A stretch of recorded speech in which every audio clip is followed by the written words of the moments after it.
Hello and welcome. I am the Midnight Narrator, and this is your destination for a unique kind of rest, using immersive, creepy stories to help you relax and overcome a restless night. Before we get to tonight's tales, a quick announcement. Live streams are officially returning. I'll be recording new stories live on a regular basis, and I'd love for you to be a part of that experience.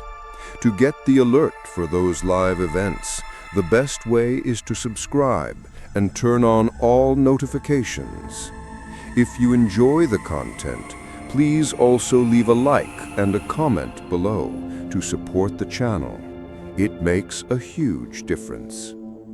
I am also continuing my commitment to minimizing ad placements for your uninterrupted listening. Thank you for your support and for being here. Now, let's turn down the lights.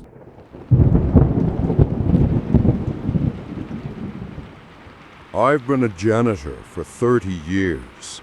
You learn the difference between the sounds a building makes when it's settling and the sounds it makes when it's remembering.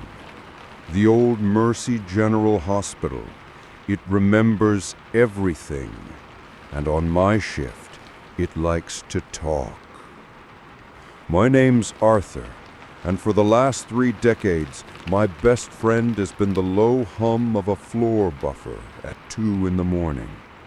I work the night shift at Mercy General Hospital. I like the quiet. I like the emptiness. A hospital at night is a peaceful place once all the visitors are gone. The long, polished hallways, the quiet beep of machines, it's calming. My job is to erase the messy traces of the day and make the place clean and quiet for the next one. I've always taken pride in that. Last year, my supervisor added a new section to my route. It was supposed to be easy, just a quick dry sweep and a visual check for leaks or squatters. The section was Ward C, the old ward. Ward C was closed down in the late 1970s. It was the hospital's original long-term care and psychiatric wing, a relic from a time when medicine was a lot more experimental. It's connected to the modern hospital by a long, sealed corridor with a heavy fire door at the end. The moment you step through that door, you're stepping back in time. The air in Ward C is different. It's thick, heavy, and cold, and it smells of dust, decay, and a faint lingering scent of antiseptic that 40 years of disuse hasn't been able to erase. The hallway is a long, dark canyon, flanked by rooms with their doors still ajar. Inside, old metal frame beds stand like skeletons, some still with their thin, stained mattresses. Old medical equipment lies dormant under white dust cloths, looking like shrouded bodies. The silence in there is different too. It's not peaceful, it's heavy, like a held breath. The first night I was in there, I felt it, the profound, oppressive feeling of being watched. But I'm not a man who spooks easily. I just chalked it up to the creepy atmosphere. I started my sweep at the far end of the long hall, my broom making a dry, scratching sound on the dusty linoleum. I was about halfway down the hall when I heard a sound, a sharp, distinct mechanical sound that did not belong in this dead place. Click, click, click, click, click, click, click. It was the sound of a nurse's call button, the kind patients use to summon help. It was being pressed over and over again with a frantic urgency. The sound was coming from one of the empty patient rooms just ahead of me. I froze, every hair on my body standing on end. The power to these rooms had been cut for 40 years. The buttons were dead. They shouldn't be able to make a sound. I stood there, listening to the desperate, silent call for help in the suffocating darkness. I forced myself to move, my footsteps unnaturally loud in the hallway. I pushed open the door to the room where the sound had come from. The clicking stopped. My flashlight beam cut through the darkness, revealing an empty room, thick with dust. An old bed, a nightstand, and the call button unit on the wall. I walked over to it. The plastic was yellowed and cracked with age. The cord connecting it to the wall had been severed, its colorful wires dangling uselessly. I tried to tell myself it was a rat in the wall or the wind, but the sound had been too clean, too perfect. As I backed out of the room, I heard a new sound, coming from the far end of the hall, the end I had just come from. It was the faint, soft squeak of old rubber wheels on linoleum, the sound of a hospital gurney being rolled slowly and deliberately in my direction. I didn't wait to see what was pushing it. I finished my sweep in record time and got the hell out of there, locking the heavy fire door behind me. I almost refused to go back the next night, but I needed the job. I told myself I had imagined it, but the hospital was waiting for me. The moment I stepped into Ward C, the sounds started again. The frantic clicking of a call button, this time from a different room. The slow squeaking roll of the unseen gurney, a little closer than the night before. And there were new sounds, voices, faint, overlapping whispers that seemed to come from the very walls themselves. They were too quiet to make out any words, but the cadence was unmistakable. It was the sound of hushed, urgent conversations, the kind doctors and nurses have just outside a patient's door. The building was replaying its memories, and I was the audience. I started finding things. A small, perfect circle, wiped clean of dust on a grimy window pane, as if a hand had been pressed there just before I arrived. On one of the beds, a single deep indentation in the thick dust of the pillow, as if someone had been sitting up just moments before I arrived. Driven by a morbid need to understand, I spent my lunch break in the hospital's paper archives in the sub-basement.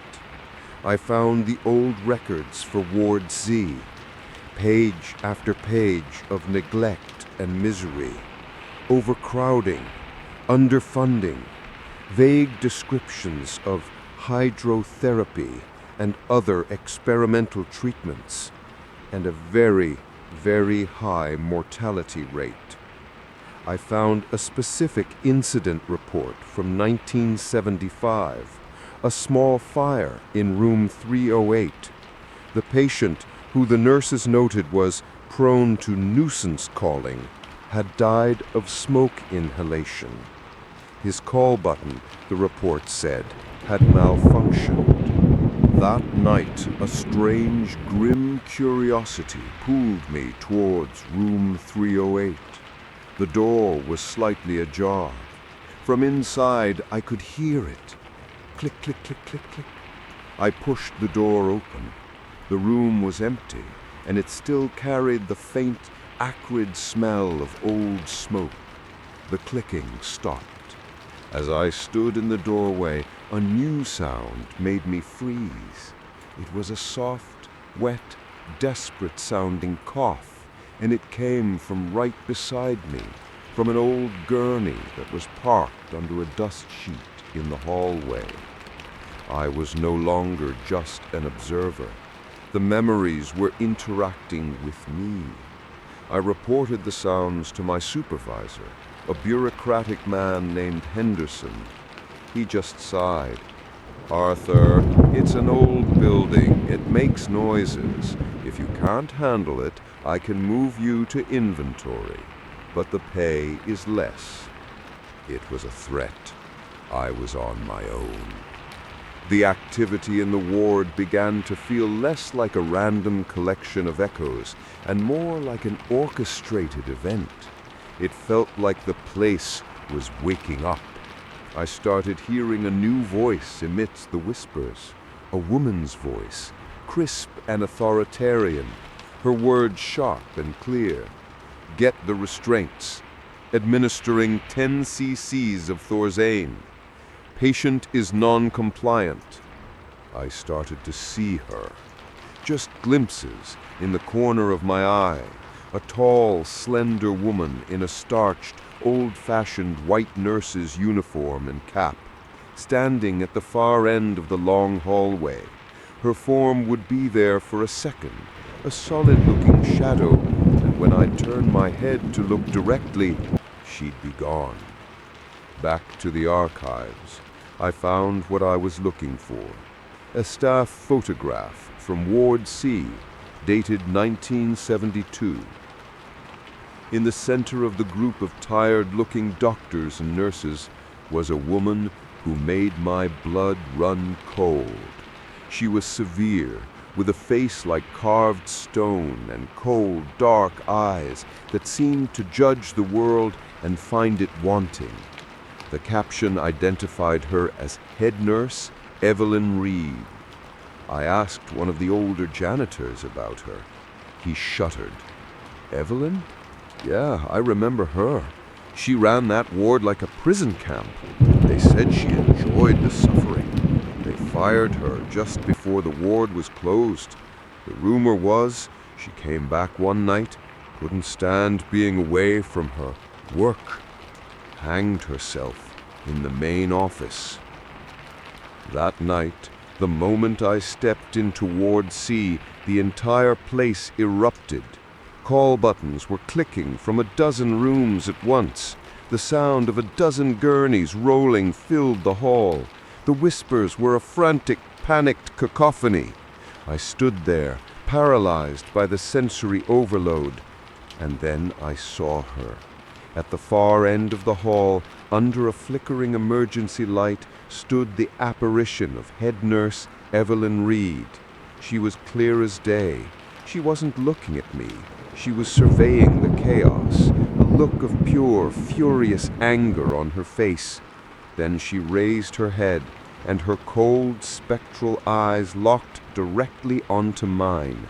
Her mouth opened, and her voice, sharp and clear and full of an ancient authority, echoed through the hall. "There is a patient in the hallway, unsecured.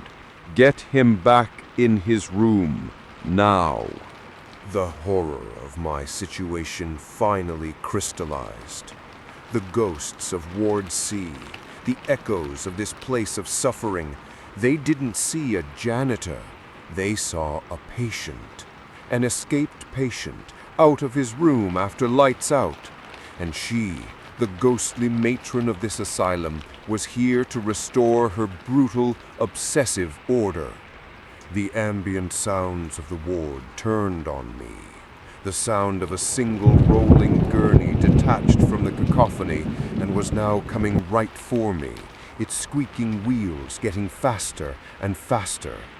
The whispers changed from conversations to taunts, hissing my name from the empty doorways. "He's out. Get him. Back in his room." The doors to the patient rooms began to slam shut one by one as I ran past, a series of echoing bangs chasing me down the hall. I sprinted, my heavy work boots slipping on the dusty floor, my heart threatening to explode in my chest.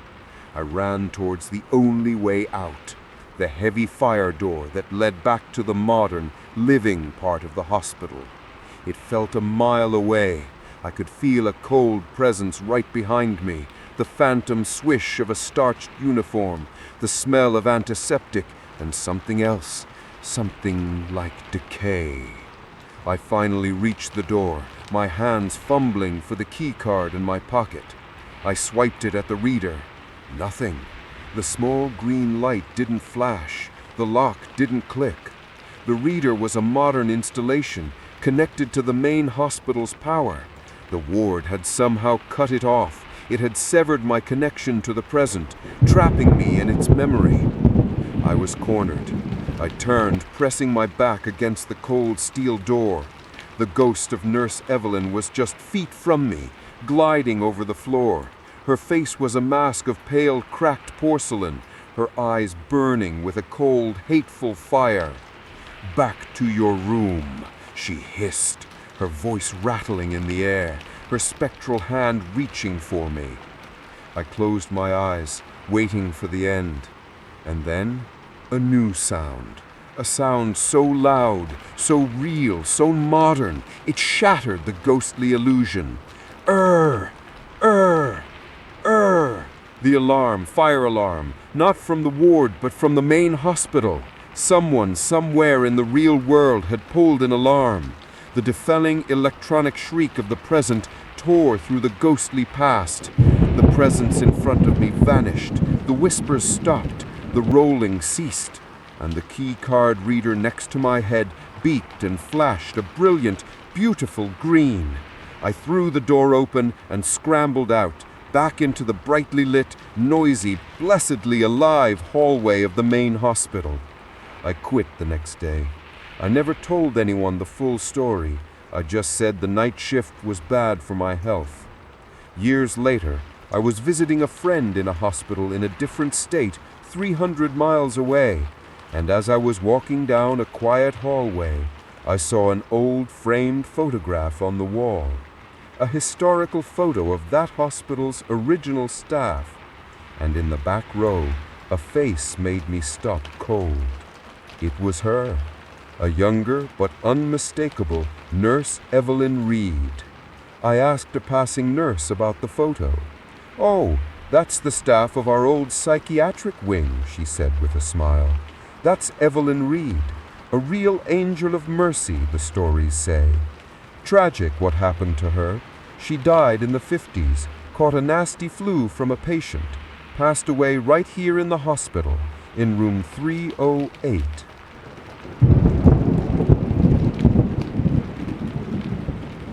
The job was simple. Clean the anatomy labs at Blackwell University after hours. It was just me, the quiet, and the dozens of anatomical models they used for teaching. I always had the feeling I was being watched in there. It took me a month to realize one of the models was watching me back. To pay for my college tuition, I took the one job nobody else wanted, night janitor for the university's biology department. The building, Blackwell Hall, was the oldest on campus, a Gothic-style stone monster that always felt cold, even in the summer. My shift was from 11 p.m. to 7 a.m., a long, silent tour through empty labs and lecture halls. The creepiest part of my route, without a doubt, was the anatomy wing. The air there was thick with the faint, sharp smell of formaldehyde.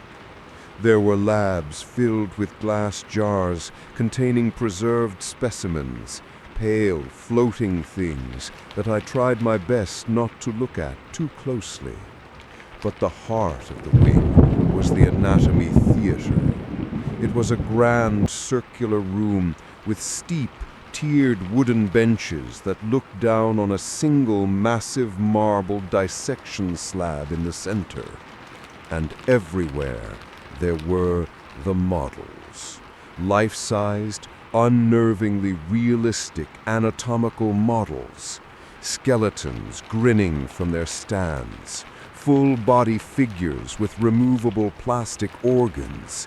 And the worst one, the one that always gave me the creeps, an écorché model, a human figure with its skin peeled back to show every muscle and sinew in gruesome detail.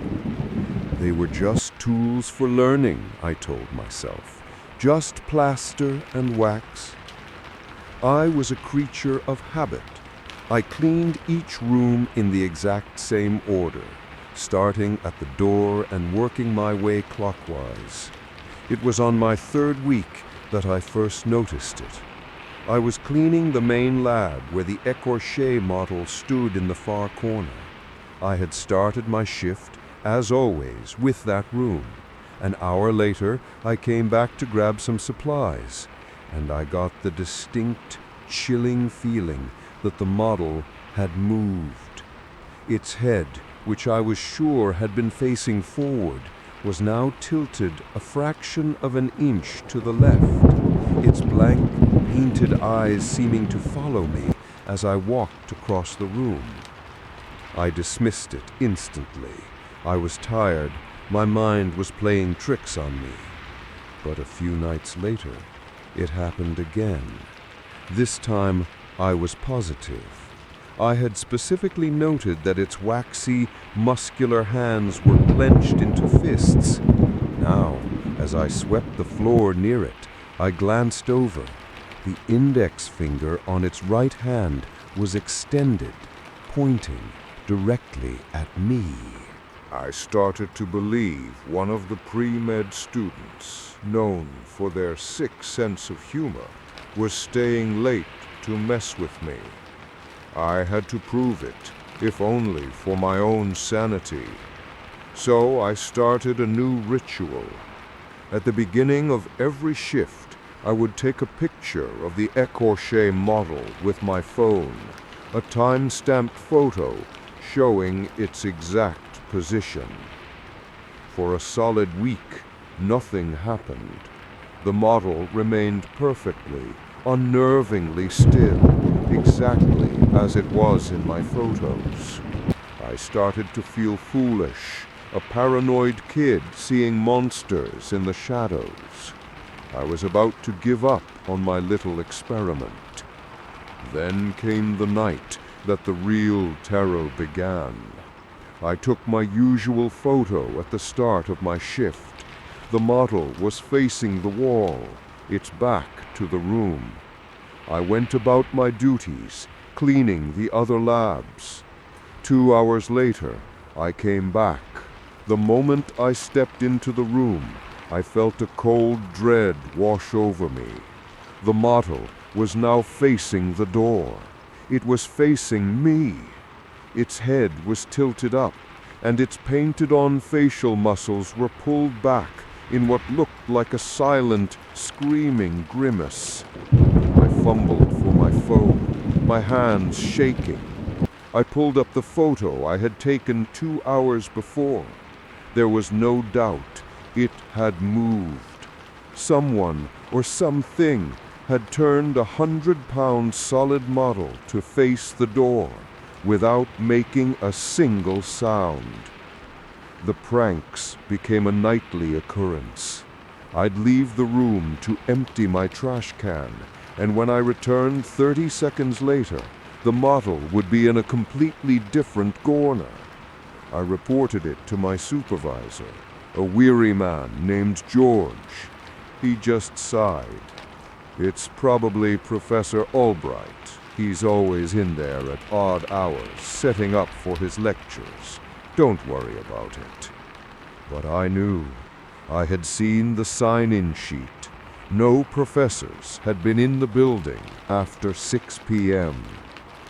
The final proof that this was not a human prank came a few nights later. I was in the large, empty anatomy theater, mopping the marble slab at the bottom of the tiered seating, by the entrance.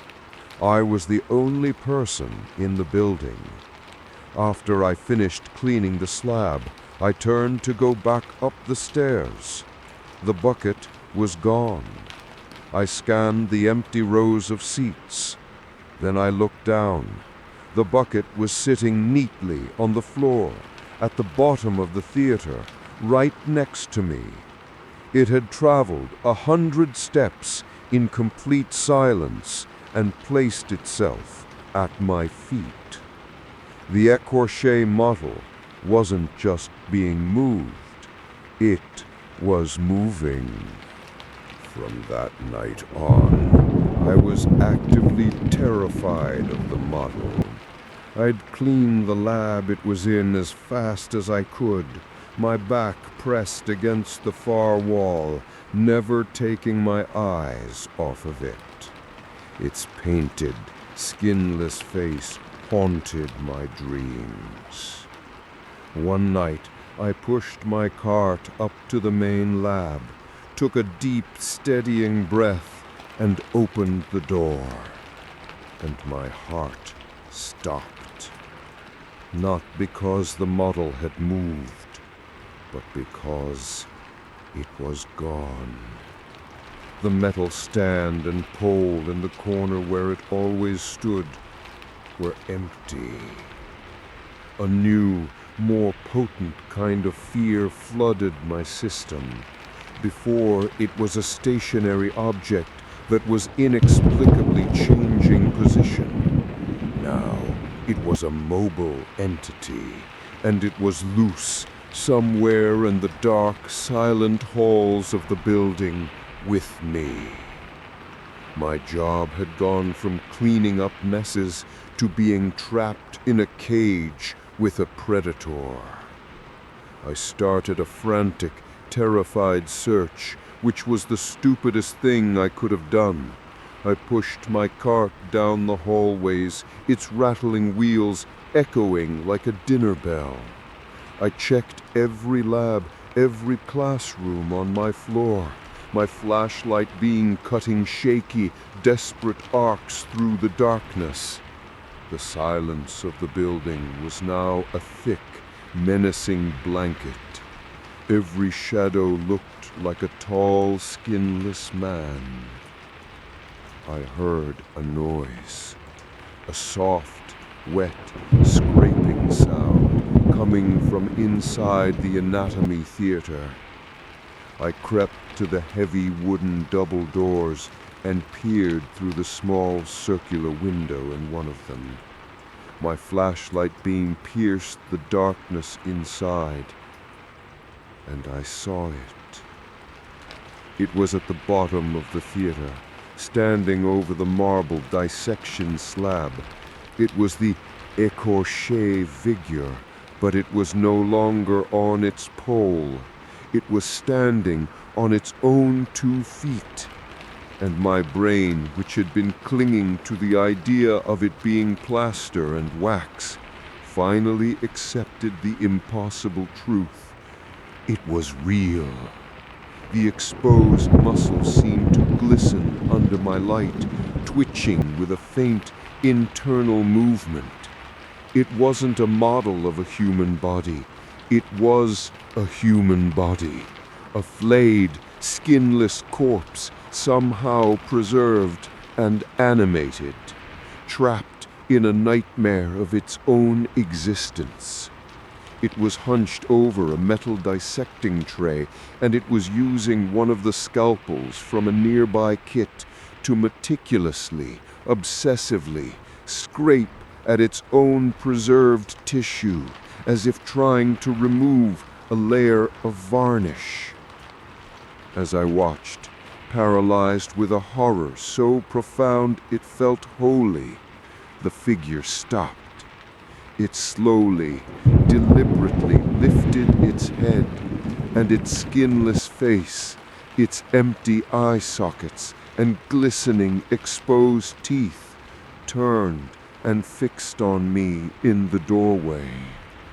It raised the scalpel, and it took one slow, wet, deliberate step in my direction.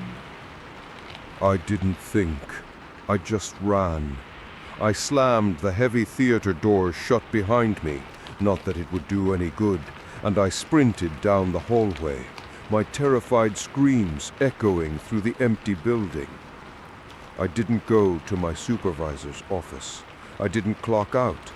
I just ran out of the building, out into the cool night air, and I never went back. I dropped out of college the next day. I packed a bag, got on a bus, and left that town, putting 1,000 miles between me and Blackwell Hall. I needed to forget the sight of that twitching, skinless thing and the wet sound its feet made on the marble floor. For years, I tried to convince myself it was a hallucination, a waking nightmare brought on by stress and the creepy environment. I got a different job in a different city and tried to build a normal life. But the memory was a dark stain I couldn't wash out. Last month, I finally got the courage to look up the old university online. I needed an answer. I found an article on the university's website, proudly detailing the history of their esteemed anatomical collection. I read about the collection's founder, a brilliant but notoriously eccentric 19th century anatomist named Dr. Alastair Finch. The article praised his pioneering preservation techniques. And then I found the paragraph that made my world tilt on its axis.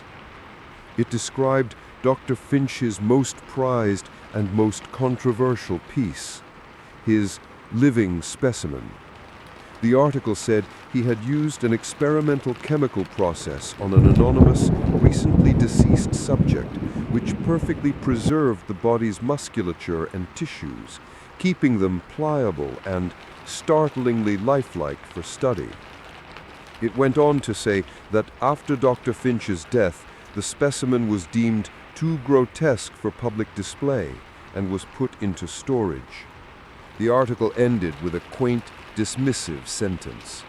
According to university legend, the specimen is said to sometimes wander from its storage place, restlessly seeking new additions for the doctor's collection. My heart was pounding as I scrolled down to the photos accompanying the article. There was a picture of the main anatomy lab taken for the university's website just a few months ago. In the background, standing in the corner, was the row of anatomical models.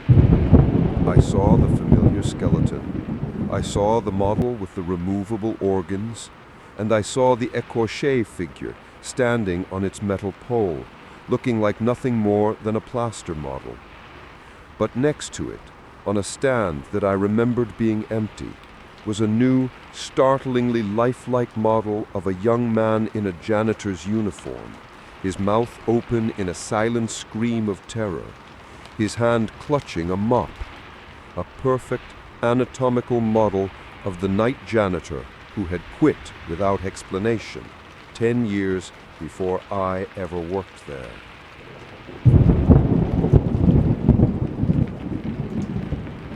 Working as a janitor at cheesy Charlie's Fun Zone was the worst job I ever had. It wasn't the sticky floors or the smell of stale pizza. It was what happened after all the kids went home and the lights went out. The mascots, they get lonely, and they like to play a game with whoever is left to lock up.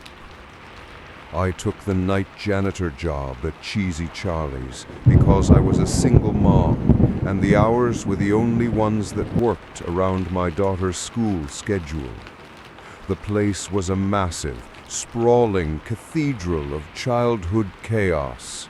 During the day, it was a sensory nightmare of screaming kids, blaring arcade games, and the terrifyingly cheerful songs of the animatronic band on stage. But at night, after the last family left and the doors were locked, it became something else entirely. It was a vast, dark, and silent labyrinth. My job was to clean up the aftermath, to mop up the sticky soda spills, disinfect the ball pit, and make the place look happy and clean again for the next day. The silence at night was the strangest part. A place designed for constant noise, made completely quiet. Every little sound echoed.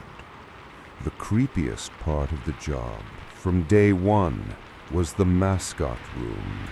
It was a small windowless storage room in the back where they kept the out-of-service walking mascot costumes. There were about a dozen of them, slumped in chairs or leaning against the wall in grotesque, lifeless poses. Cheesy Charlie the chipmunk, Benny the bear, Patty the parrot. Their oversized felt-covered bodies were dusty, and their giant plastic heads, with their fixed, painted-on smiles and dead, glassy eyes, seemed to watch you from the shadows. On my first week, a prank, I assumed, started. My first task every night was to tidy the mascot room. I'd line them all up neatly against the back wall. One night, I left to go clean the bathrooms at the far end of the building. When I came back to the storage room an hour later to get my main cart, one of them had moved. Benny the bear, who I had left leaning against the wall, was now sitting upright in a metal folding chair in the very center of the room, its head tilted slightly, as if it were patiently waiting for me. My heart hammered in my chest. It had to be one of the teenage day shift workers hiding and messing with the new girl. I let out a shaky, "Very funny, guys," into the empty building. The only reply was the hum of the ice machines. Annoyed and deeply creeped out, I grabbed the heavy, lifeless costume and shoved it back against the wall with the others. I locked the storage room door from the outside, making sure the deadbolt was secure. As I walked away down the long, dark corridor, I heard a soft, muffled thump from inside the room I had just locked. The pranks continued, and I started to realize they weren't pranks.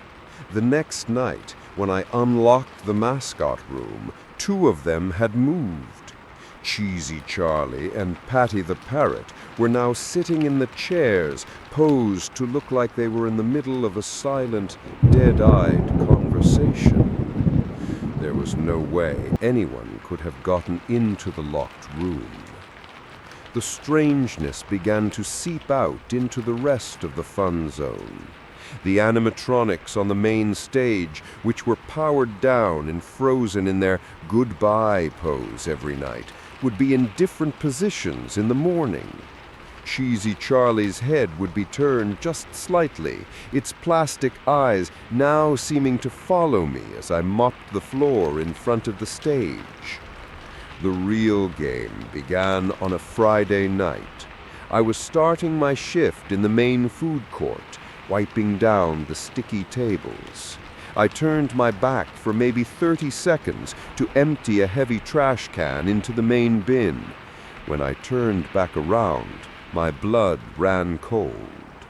Standing at the far end of the food court, partially hidden behind a large plastic palm tree, was one of the mascot costumes, Patty the parrot. It was just standing there, motionless, a splash of bright color in the dim, cavernous space. I was the only person in the building. I knew I was. I backed away slowly, my heart in my throat, and ran to the mascot storage room. The door was still locked, just as I'd left it when I clocked in. My hands shaking, I unlocked the deadbolt and threw the door open.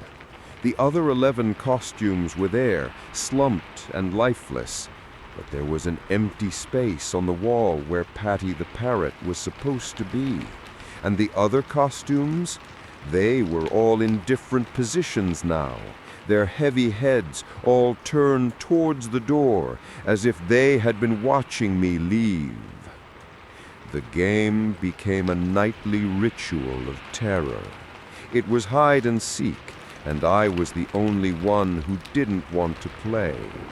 I'd catch glimpses of them in my peripheral vision as I worked, a flash of Benny the Bear's brown fur at the top of the winding, multi-level play structure, the familiar, terrifying silhouette of cheesy Charlie's head watching me from the dark, open doorway of the laser tag arena. They were silent. They never rushed me. They were just repositioning themselves, getting closer, herding me, and the entire sprawling fun zone was their game board. I was losing my mind. I tried to tell my manager, a tired man named Mr. Henderson, about what was happening. He just looked at me with pity. "Maria," he said gently, "you're working long hours alone in a big, empty building. Your imagination is just playing tricks on you. Get some rest." No one believed me.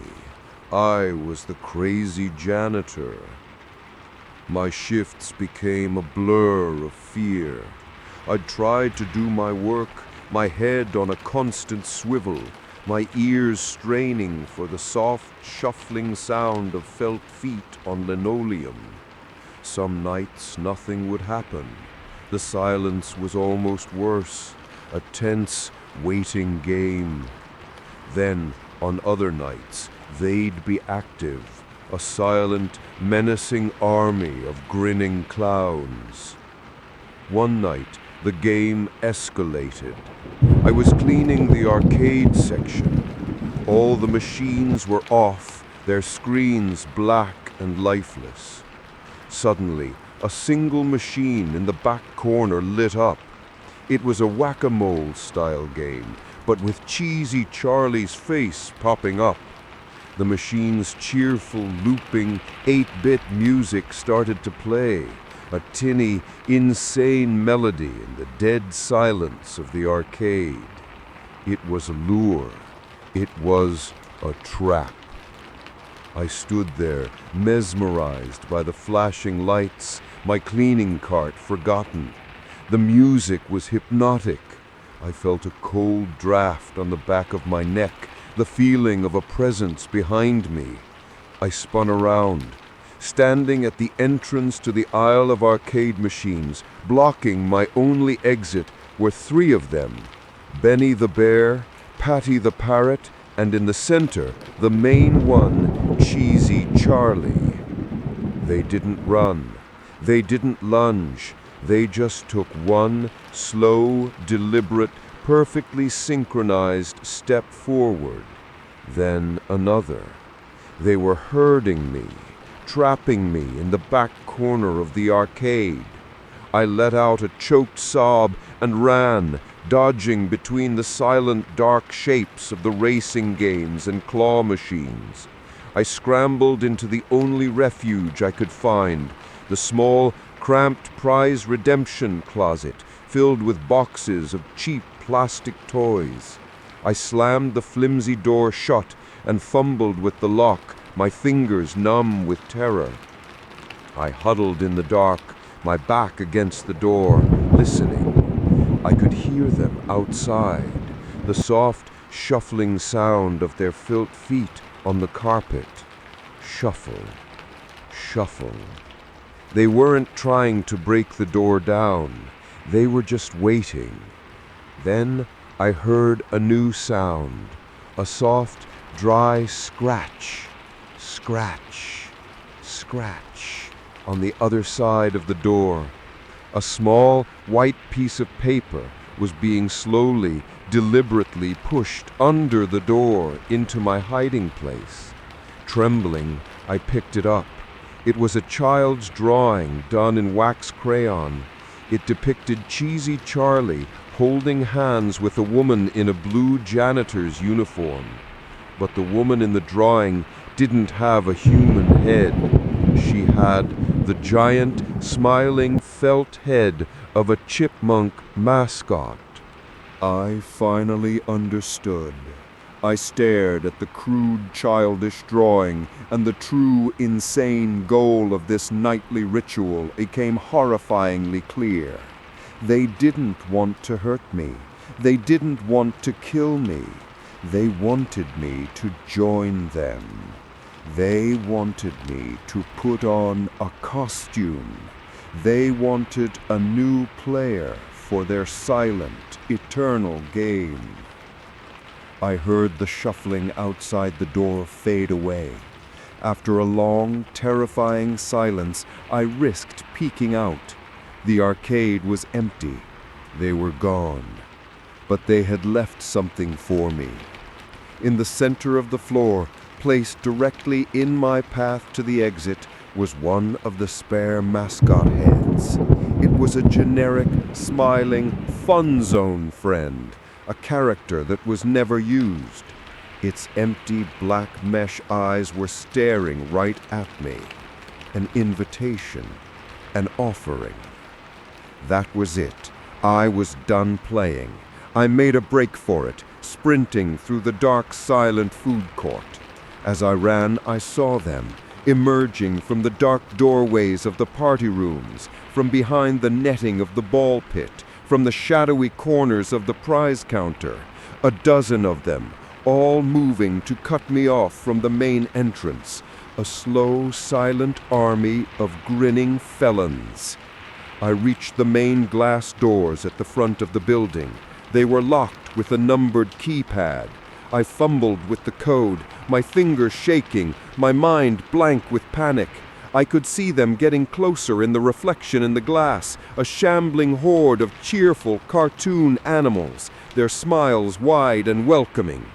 I finally stabbed in the last number. The lock beeped green.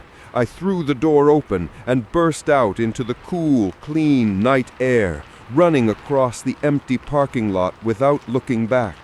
I got in my car and drove away, leaving the silent, waiting funhouse behind me forever. I quit the next day. No call, no notice.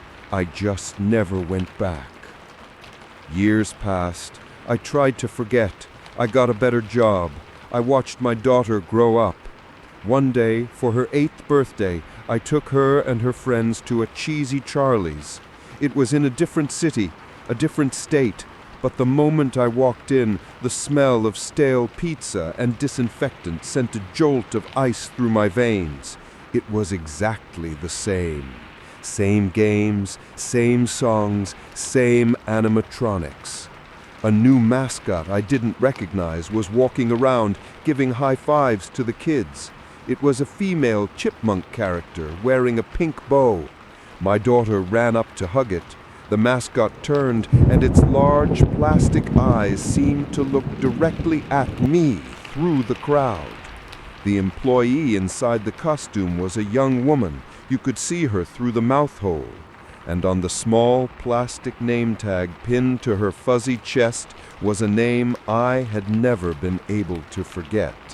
It said Maria, the name of the janitor who had worked there before me, the one who had quit without a word a few weeks before I was hired.